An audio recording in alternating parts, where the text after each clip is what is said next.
Albiste on batekin gatoz, Ordiziak lortu bere 3. Next diru laguntza, eta kasu honetan Bidegorri sarea osatzeko laguntza izango da. 250.000 euro lortu ditugu, estatu osoan 10 udalerrik bakarrik lortu dugu laguntza hori, eta Euskal Herri osotik Ordizi da lortu udalerri bakarra. Proposatutako proiektua Ordiziko Bidegorri sarea lotzea da. Hemendik Tximistako zubitik San Juan zubiraino, gutxi gorabehera kilometro erdi, eta lotura honekin lortuko genukena Ordiziak Bidegorri sare bakar eta jarraitu bat izatea, eta ez orain bestela bi zatitan banatuta dago.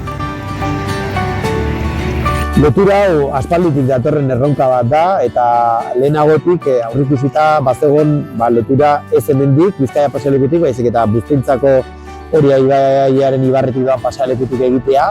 Baina egia da, bertako bizilagunek egindako parte hartze prozesuan adierazi zutela, espazio hori asko estimatzen dutela, oso baloratua dela, oinezko izaera lasai bat daukalako.